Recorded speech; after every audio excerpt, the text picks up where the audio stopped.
ôi ôi ôi kéo ui cần ui ui ui đá thêm cái gì đây ta cá chết to lắm mọi người ạ đây đây ui thả phá xuống đấy về coi lưới nhá cả nhà nhá xem lưới này cá này ui, đây. Ba con bốn con bốn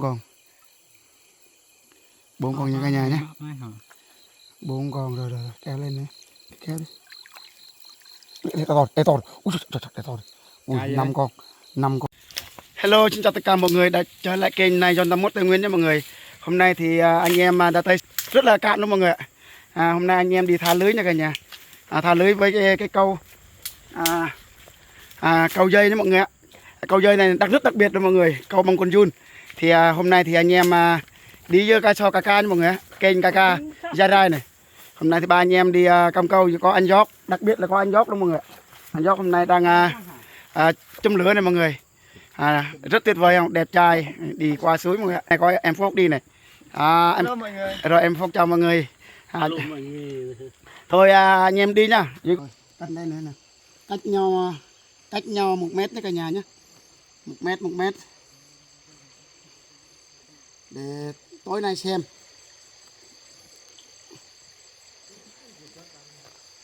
Rồi ok, rồi 2 đi này nhá. Rồi đây tiếp một cái này mọi người ạ. Sáng nay đao con giun ở nhà mọi người rất là to, nhiều luôn.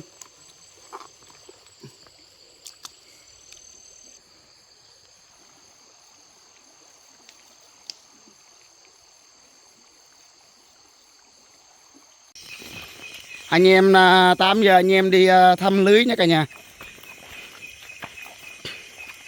Anh em ăn cơm xong nghỉ ngơi xong rồi đi thăm lưới. Anh em theo dõi mình quay lưới như thế nào nhé. Mọi người dưới đâu đây đây hả dưới này nhặt nó.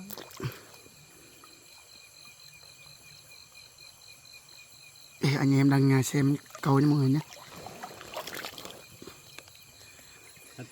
Cá trách không phải. Ui cầm con kìa, kia một con kia to này.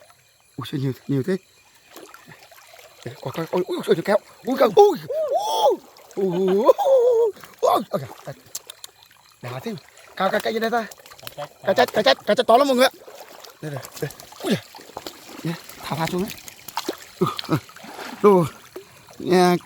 Câu bằng dây đó mọi người nhá. Ui cái câu cá lóc kia kìa. Ô đây một con 2 con luôn này mọi người này. Đây nhá, đây một con kia một con này. Đồ cá này to này. Ô, cá lóc đây một con nhá. Rồi cả thêm đây cá lóc đây 2 con. Từ còn nhiều lắm mọi người ạ. Coi thử sẽ lại này con không. Wow đây cá lăng đuôi đó đây mọi người này. Ô cầu dây đây. Ô đây một con. Cá gì đây? Ô sao nhiều thế, bẫy chứ mình. Ô một con 2 con cá lăng đuôi đó này. Còn đó đây cầu dây nhé mọi người nhé. Rồi hả chắc là tốt nhất. Rồi hôm nay anh em đi thăm nhé mọi người. Được thăm đường trơn quá.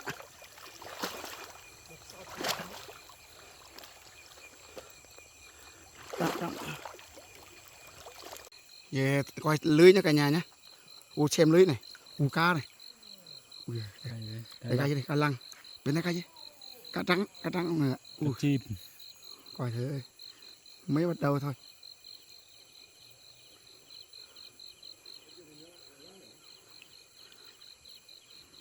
Hai con mọi người nha. Rồi xem hết lưới này có mấy con nữa. Chắc 3 con rồi. 3 con.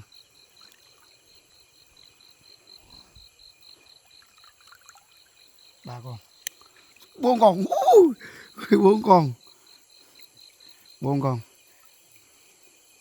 Bốn con nha cả nhà nhé. 4 con rồi kéo lên đấy kéo đi. Đây to ui ui 5 con này, 5 con, ui à, để to hơn này, rồi đi xem tiếp mọi người ạ. Ui chỗ bên kia một con nữa, rặt hết đây này, cá nó rặt hết lưới luôn mọi người, cá to rặt hết lưới luôn mọi người ạ.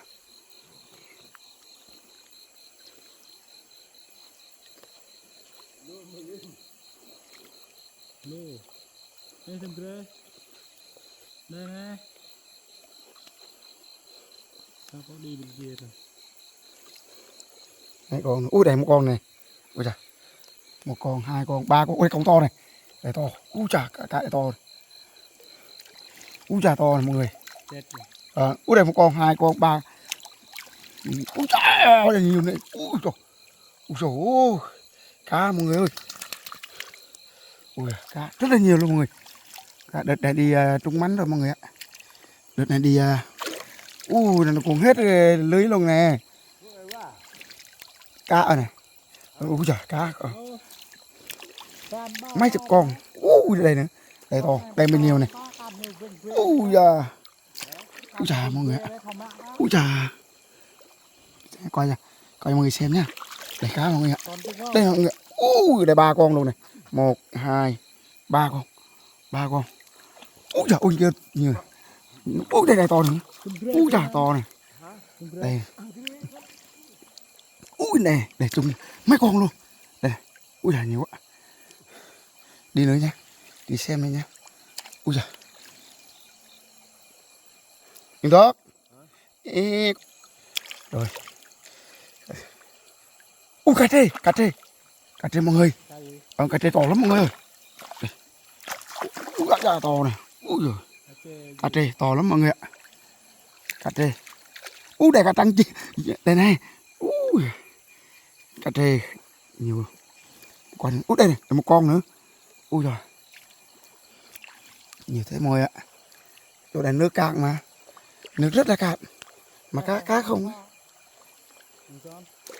Hả? Từ từ. Chưa hết lưới đâu mọi người nhỉ. Chắc hết đây này. Cuối cùng rồi. Cá trê to lắm mọi người. Thợ săn cá nha cả nhà.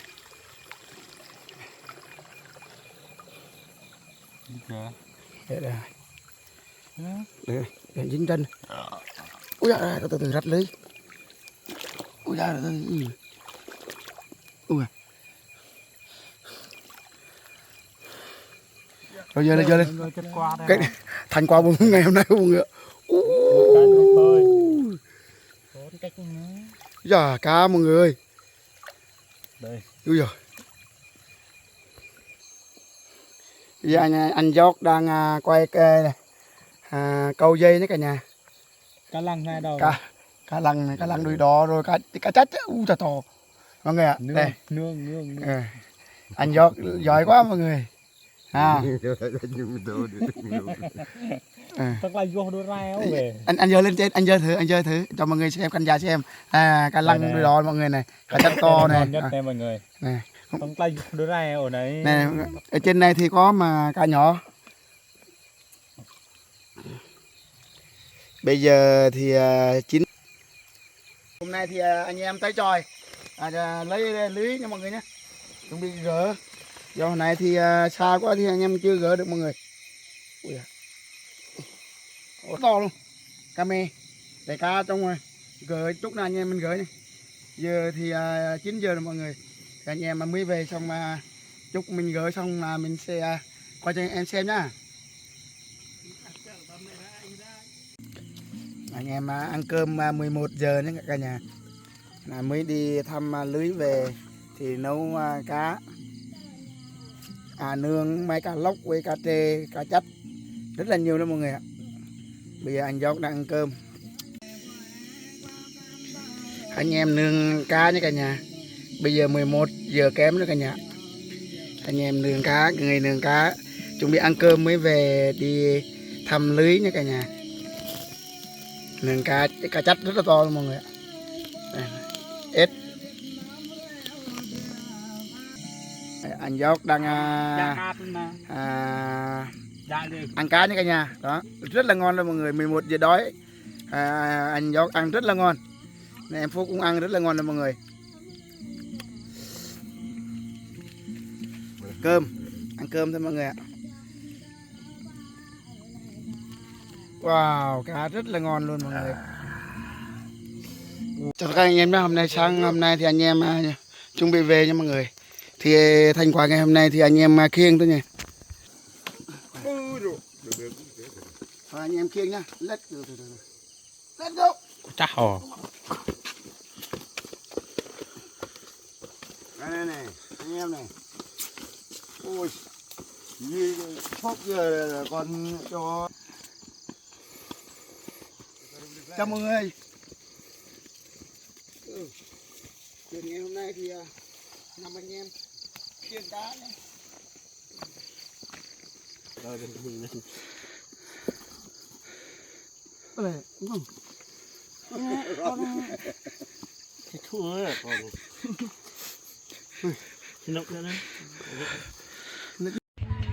Thành quả buổi sáng hôm nay nhá. Bây giờ về tới nhà rồi.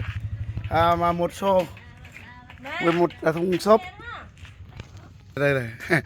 Thành quả buổi này là 45 kg. Trừ 1 kg đi.